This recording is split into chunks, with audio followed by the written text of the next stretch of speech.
네, 대선 전국 이슈 자세히 짚어보겠습니다. 이재영 국민의힘 강동을 당협위원장, 박성민 더불어민주당 중앙선대위 부대변인과 함께하겠습니다. 어서 오십시오. 안녕하세요. 네. 자, 주요 대선 후보들 어제는 수도권 표심 잡기 집중을 했습니다. 먼저 이재명 민주당 후보의 상황부터 짚어보면은 3년 전에는 사실 수도권에서 약간 고전하는 그런 상황이지 않았습니까?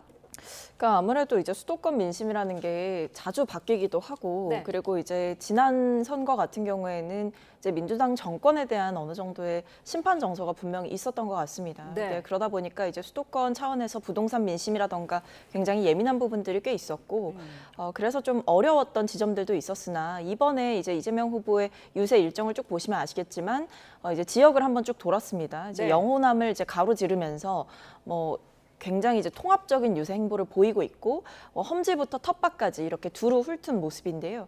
이제는 또 이제 수도권에 올라와서 어제부터 오늘까지도 사실은 수도권 유세에 공을 들이고 있는 상황인데 네. 사실 수도권에서도 이번 윤석열 전 대통령의 불법 비상계엄에 대한 분노가 굉장히 컸던 지역이기도 하고 그리고 이전과는 상황이 좀 다르다 이렇게 판단을 하는 것 같습니다. 민주당이 지난 총선에서 어떻게 보면 수도권에서 굉장히 많은 의석을 얻었다라는 점을 고려해 볼 때 이 수도권의 민심을 국민의힘보다는 비교적 더 잘 알고 있는 상황이기도 하거든요. 네. 그렇기 때문에 의원들별로 지역에서 최대한 촘촘하게 유세를 하고 있고 이재명 후보 역시도 지금 수도권 유세 지역들을 공들여 선정하게 되면서 굉장히 지금 수도권 민심을 사로잡기 위해서 총력전을 벌이고 있다 이렇게 보이고 이런 점에서 뭐 여러 가지 공약들도 이제 구체화가 되고 있는 시점이고 통합이라든지 중도 보수의 입장 이런 것들까지 내세우게 되면서 결과적으로는 수도권에서 좀 표류하고 있던 민심이라든지 아니면 보수층의 민심까지도 끌어모으는 그런 유세를 보여주고 있다라고 생각합니다. 네, 험지부터 텃밭까지 훑는 것도 통합 모습이었다라고 말씀을 해주셨는데 어제도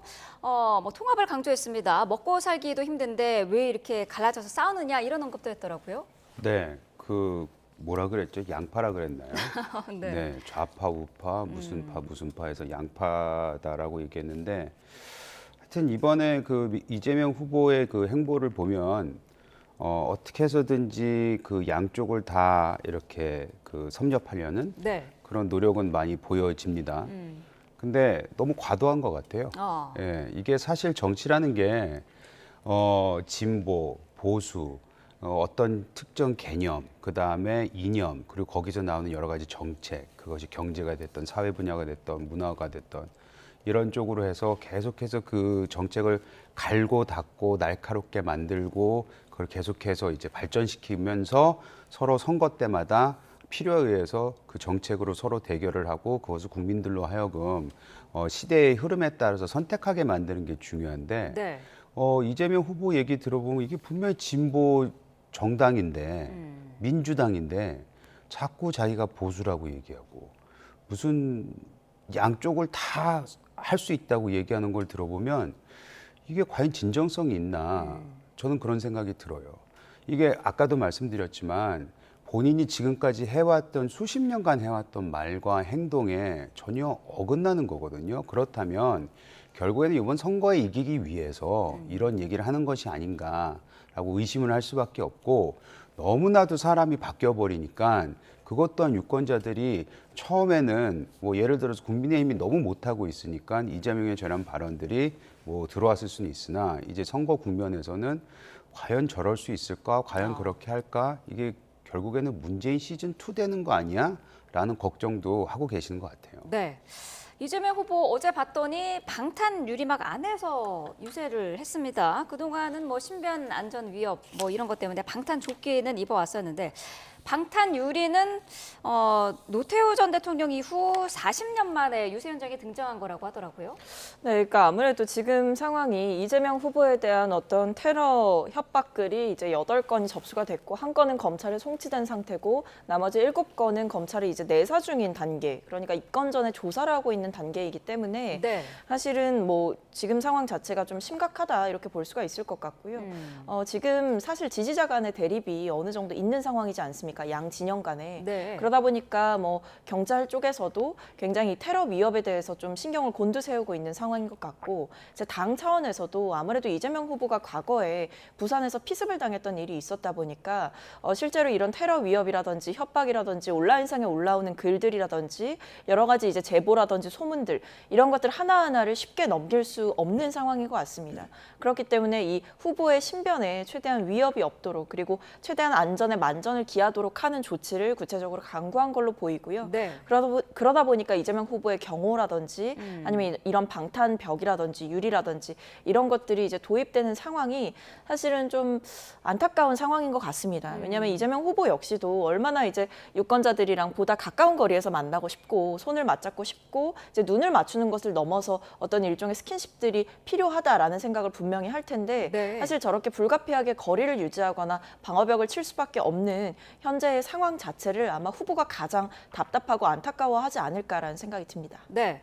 어제 연단에는 허은하 전 개혁신당 대표도 등장을 했습니다. 국민의힘과 개혁신당을 가짜 보수, 가짜 개혁이다라고 비판을 했었는데 어떻게 들으셨습니까? 아까도 말씀드렸지만 국민의힘이 지난 2년간 특히 12월 3일 개엄 이후로는 매우 국민들 보기에 안 좋은 모습들 많이 보여왔죠. 그때 그것이 모든 그 구성원들을 다 가짜 보수라고 몰아세우는 게 과연 맞을까? 왜냐하면 본인 스스로도 국민의힘에서 국회의원, 그것도 비례대표로 시작한 거 아니겠어요? 그런데 결국 간 것이 예를 들어 뭐 밖에서 무소속으로 이런 국민의힘이 변화해야 된다, 개혁해야 된다라고 하면서 보수의 이 가치를 얘기했으면은 그것도 들어줄 만할 것 같은데 네. 아까도 말씀드렸지만 민주당에 가서 보수를 외치는 게 말이 되나요? 그건 그냥 정체성으로도 이해가 안 되고 맞지도 않고, 그리고 저는 민주당 의원들이나든지 구성원들도 글쎄 지금 선거를 위해서 저 모습이 연단에 세워 사는 모습은 뭐 선거를 위해서는 좀 좋아 보일 수도 있고 필요할 수도 있다고 생각하나 그분들 굉장히 짜증날 것 같아요. 지난 수년간 어찌 보면 이재명 대표를 후보를 굉장히 어려운 그 고비도 많았잖아요. 그걸 다 뚫고 같이 왔는데 될 만하니까 나타나서 연단에 올라가지고 손 들고 서 있고 웃고 떠들면 그 밑에서 보는 사람들은 입이 많이 나와 있을 것 같은데요. 글쎄요, 어떻습니까? 그건 좀 불필요한 걱정을 해주시는 것 같은데, 사실 지금 당에서는 그리고 지지자들 역시도 압도적으로 그리고 안정적으로 이겨야 된다라는 생각이 분명하게 존재하는 상황입니다. 그리고 네. 이제 국민의힘에 대해서는 뭐 좀 강하게 좀 말씀을 드리자면 사실 정당으로서의 기능을 제대로 하고 있지 못하다. 그리고 보수 정당이라고 이제는 더 이상 말할 수가 없는 정당이 됐다라는 생각이 들거든요. 뭐 최근에 있었던 이 새벽의 후보 교체 총극도 그랬고, 윤석열 전 대통령에 대해서 결과적으로는 윤석열 전 대통령이 탈당을 하긴 했습니다만 당에서 취할 수 있는 제명 조치라든지 이런 것조차 끝끝내 미루다가 하지 못한 채로 사실은 이 시간들을 흘려보냈던 것이고, 그동안 이 당의 구성원들을 봤을 때 불법 비상계엄에 대해서 적극적으로 옹호하고 헌재 앞에 몰려가서 시위하고 관저 앞에 가서 대통령 체포영장 집행 과정이라든지 이런 데 있어서 계속해서 반대의 목소리를 내고 이랬던 게 사실 국민의힘의 지난 날들의 모습이었습니다. 그렇기 때문에 저는 뭐 최근에 어떤 후보 교체를 기점으로 해서 후보 교체 사태를 기점으로 해서 이 당의 어떤 건강한 질서 자체가 완전히 사라졌다라는 생각이 들고, 아마 보수 지지를 오랫동안 해오셨던 분들 역시도 거기에 대해서 굉장히 실망을 하셨던 걸로 보이고요. 그러다 보니까 국민의힘에서 빠져나온 지지층들이 표류하고 있다라는 겁니다. 어디로 가야 할지 모르는 것이고 개혁신당이 그것을 온전히 흡수하고 있다라고 보기도 어려운 상황 속에서 이재명 후보가 계속해서 통합을 외치고 어떤 중도에 실용적으로 소구될 수 있는 정책들을 외치고 있는 상황이, 이 전략들이 저는 유의미하다라고 보고 있고, 실제로 지금 보면 이 정치권에서도 이 빅텐트가 국민의힘이 아니라 민주당이 먼저 쳐졌다 이렇게 얘기를 하고 있잖아요. 네. 국민의힘에서 얘기했던 빅텐트는 빈텐트가 된 지 오래이고 민주당의 진짜 거대한 빅텐트가 쳐지고 있는 상황인 것 같습니다. 저분들이 사실 이재명 후보가 등 떠밀어서 이재명 후보를 지지하러 오시는 건 아니라고 생각을 하거든요. 그리고 심지어는 주요 어떤 정치인들이라든지 뭐 의원 출신의 인사들뿐만 아니라 박근혜 전 대통령의 지지자들, 홍준표 전 대구시장의 지지자들, 이런 분들이 자발적으로 나서서 이재명 후보를 지지하고 있는 상황을 봤을 때 네. 이걸 과연 어떤 이재명 후보가 가지고 있는 뭐 여러 가지 이제 국민의힘 쪽에서 비판해왔던 그런 공격들이 과연 유효했는가 이런 지점도 생각해 보게 되고 지금 국민들이 그리고 보수 지지층들이 바라는 정치가 무엇인가에 대해서도 다시 한번 생각해 보게 되는 현상인 것 같습니다. 네. 그 부분에 대해서 한 말씀만 드릴게요. 네. 국민의힘이 지난 계엄을 포함해서 탄핵이라든지 그리고 지난 2년간 굉장히 못난 모습을 보여드렸다는 말씀을 드렸어요.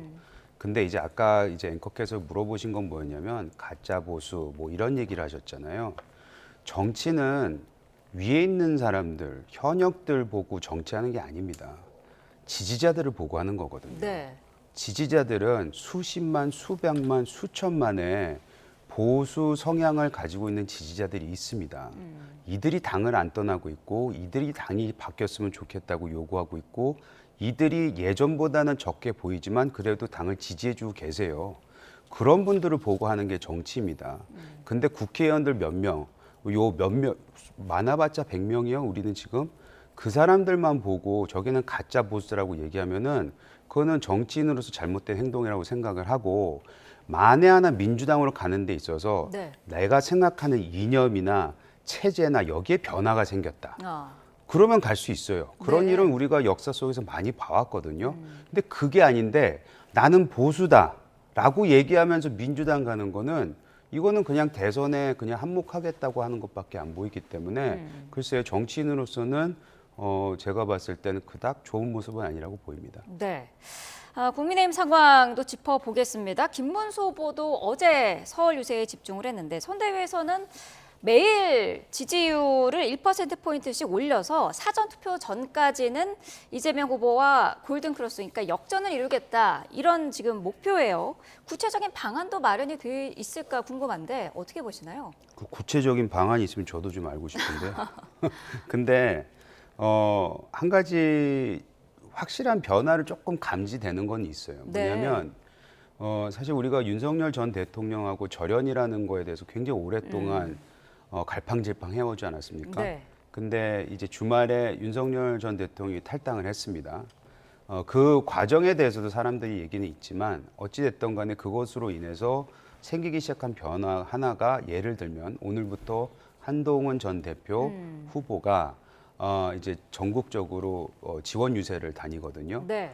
그러면서 할 수 있는 보여줄 수 있는 모습, 거기서 나오는 메시지들 이런 것들이 당원들 사이에서는 그래 이제 드디어 선거 치르나 보다 이렇게 얘기하시는 분들이 있어요. 몇몇 여론조사를 보면은 TK나 PK에서 굉장히 민주당이 선전하고 있다는 것들을 우리가 들리잖아요. 네. 근데 거기에서조차도 이제는 우리가 다시 마음을 돌려줘야 되지 않을까라고 생각하시는 분들도 늘고 있는 걸로 알고 있습니다. 그리고 또 하나는 굉장히 큰 핵심적인 포인트가 있죠. 가능할진 모르겠으나 이준석 후보하고 이제 토론에서도 보셨지만 여러 가지 정책면이나 메시지면이나 아니면 이재명 후보에 대한 여러 가지 질문이나 이런 과정에서 비슷한 부분이 많이 이제 보였거든요. 네. 그래서 어제 이제 김문수 후보가 나왔던 얘기들도 보면은 우리가 합쳐야 되지 않느냐 이런 얘기를 했기 때문에 이준석 후보가 나중에 만에 하나 단일화가 이루어진다면은 저는 그거는 파급력이 있을 거라고 생각합니다. 알겠습니다. 지금 민주당에서는 어떻습니까? 국민의힘에서 골든크로스를 목표로 하고 있는데 앞서가는 입장에서 가능성이 있다고 보시나요? 저는 일종의 정신 승리를 하는 게 아닌가라는 생각은 드는데요. 왜냐하면 지금 사실 1%씩 올린다라는 것은 캠프 차원에서는 그렇게 목표를 잡을 수도 있겠습니다만 현실적으로 그것이 어떻게 가능한 것인가에 대해서는 좀 의문입니다. 전략도 부재한 것 같고 그리고 그뿐만 아니라 지금 보면 내부 화합조차 사실은 잘 안 되는 상황 속에서 어떤 골든 크로스를 노린다라고 하는 것이 너무나 호기로운 목표가 아닌가라는 생각은 드는데요. 네. 지금 이 선거의 기본적인 정신을 좀 보시면 불법 계엄 때문에 윤석열 전 대통령이 파면당했고 그로 인해서 치러지는 선거입니다. 근데 최근에 이제 첫 후보자 간의 토론회를 보시면 아시겠지만 사실 김문수 후보는 이 내란이라는 것에 대해서는 또 선을 그었단 말이에요. 그러니까 그러면서 권영국 후보한테 굉장한 질타를 받기도 했었죠. 그러니까 그런 입장을 가지고 있는 후보가 국민의힘의 얼굴이고 간판인 상황 속에서 이 후보를 가지고 어떻게 이길 수 있겠다는 것인지 저는 좀 의문이기도 합니다. 네. 그뿐만 아니라 지금 보면 제가 내부 화합 화합이 잘 안 되고 있다라는 말씀을 드렸는데 실제로 이제 유세 현장에 나가시는 분들은 아마 더 그런 것들을 느끼실 것 같아요. 저도 지나가면서 보기도 하고 이러는데 일단 지역별로 의원들이 제대로 뛰고 있냐 이런 부분도 좀 체크를 해봐야 될 것 같고 네. 왜냐하면 이런 게 결국 경선을 치르면서 경선 과정에서 남은 어떤 상처, 흉터 이런 것들이 여전히 작동하고 있는 상황인 것 같거든요. 실제로 뭐 후보 단일화 얘기를 그렇게 꺼냈었던 한덕수 전 후보 같은 경우에 지금 적극적으로 유세를 돕고 있는 상황이 아니죠. 그리고 한동훈 전 후보 같은 경우에도 이제 어떤 유세에 나서겠다라고 했지만 사실상 어떤 마이웨이 행보를 보인다, 뭐 혹은 친한계 의원들의 지역구만 챙겨서 다니는 것 아니냐 이런 이야기가 있는 상황입니다. 네. 그리고 홍준표 전 대구시장은 외국에 가 있는 상황이고요. 그러다 보니까 이게 결국 경선 과정에서의 후유증을 여전히 국민의힘이 극복하지 못했고 내부 화합조차 안 되는 상황 속에서 이준석 후보에게 구애를 하고 빅텐트를 외치고 골든크로스를 외쳐도 저는 그것이 다 일장 춘몽에 불과한 것이다라는 생각이 듭니다. 네, 일단은 원팀이라는 구호 아래 뛰고 있긴 합니다만은 한동훈 전 대표가 유세 전에는 이제 뛰어드는데 김문수 후보와 동선이 겹치지 않는단 말이죠. 그러니까 같이 연단에 올라가서 손을 잡거나 하는 모습은 보이지 않는다는 얘기인데 여기에 대해서 좀 해석이 분분한 것 같아요. 어떤 입장이신가요? 저는 그 소위 말하는 한동훈 갯사람들한테 후보하고 같이 다니지 말라고 얘기했어요. 왜 왜냐하면 그런가요? 네. 한동훈, 그러니까 민주당은 지금 이재명 후보라는 그냥 한 명밖에 안 보여요. 근데 국민의힘은 경선이 있었고 어쨌든 간에 소위 말하는 대표 주자급, 굉장히 스타성을 가지고 있는 후보들이 이제 한동훈 후보가 대표적인 사람 아니겠습니까?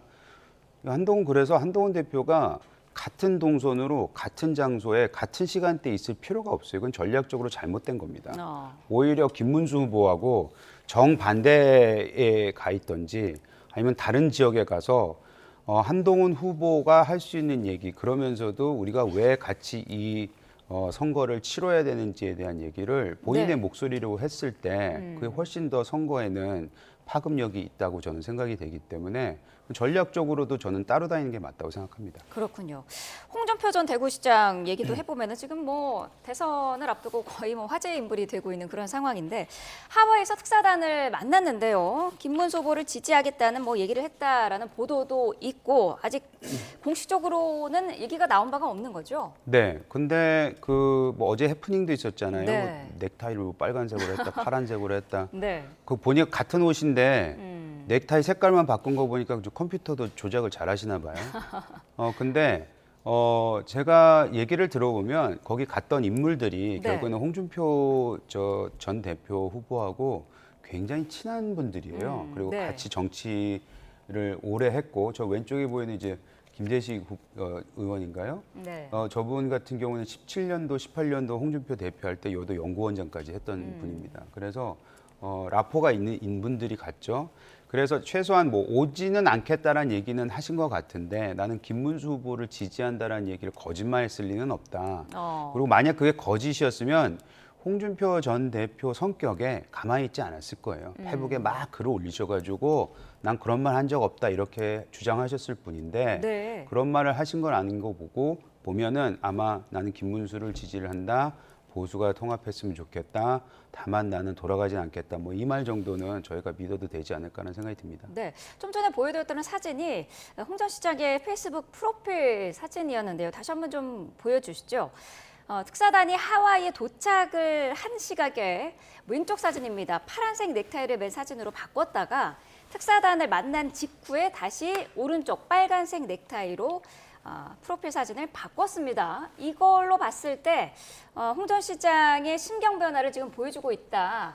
이렇게 지금 해석하는 분들이 많은데요. 어떻게 보세요? 네, 지금 홍준표 전 대구시장이 거의 뭐 카멜레온급으로 시시각각 어떤 본인의 마음이 계속 변하는 것 같습니다. 왜냐하면 이제 모 언론사와는 이 하와이 특사단 가기 전에 이제 취재를 했을 때 뭐 2번 사기당하고 3번 사기당하고 이러면 뭐 공범이다 이런 이야기를 하시기도 했거든요. 그러니까 더 당하지 않겠다 이런 취지의 말씀을 언론에다 대거 하신 거예요. 그러니까 굉장히 요지부동의 입장을 보여왔던 것이고 지금 뭐 이미 버스 떠났다 이렇게 계속 말씀을 해오셨던 건데 네. 지금 뭐 특사단의 입장에 보면 뭐 사진도 바뀌었고 그뿐만 아니라 특사단 쪽에서도 뭐 김문수 후보를 지지한다는 입장이다 이렇게 이야기를 계속 하고 있는 상황이잖아요.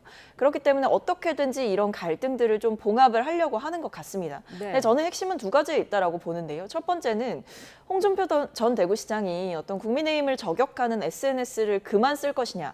이게 첫 번째일 것 같고요. 네. 이 두 번째 관전 포인트는 그럼 귀국해서 선거를 도울 것이냐 이 부분일 것 같습니다.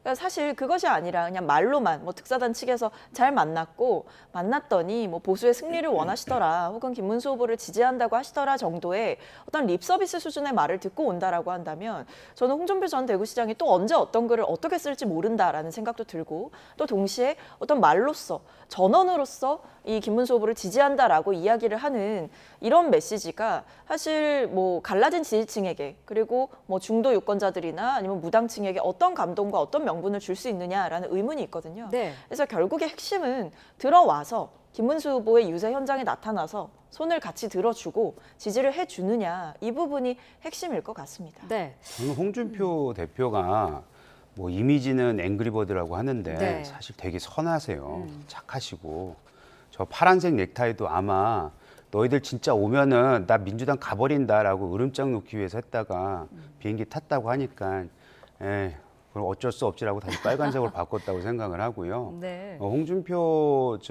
전 대표만큼 당을 사랑하시는 분도 없습니다. 그래서 보수가 잘 되기를 위하는 바람 그거는 변하지 않을 거라고 생각을 하기 때문에 그런 부분에 있어서 아마 특사단이 좀 성과가 있지 않을까라는 생각이 들고 SNS에 뭐 당을 비판하던 당에 쓴소리하는 거는 저는 오히려 계속 하셨으면 좋겠다.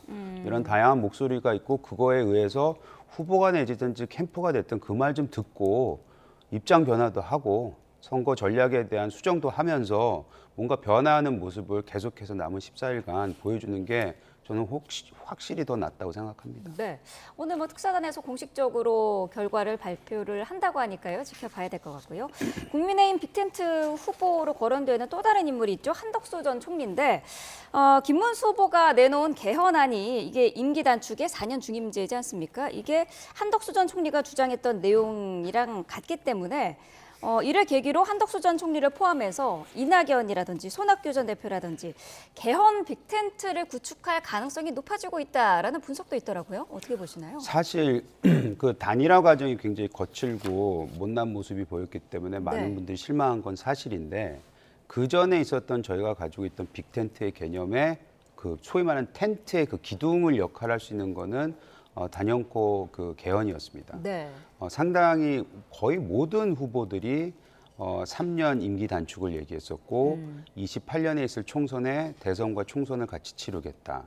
그리고 그것은 어떤 모습을 보여줬냐면 대통령이 돼서 개헌 논의가 싹 들어가는 이유는 하나잖아요. 대통령 권력이 누수가 되니까 약해지니까. 그런데 그거를 감수하고 나서도 이 개헌을 하겠다.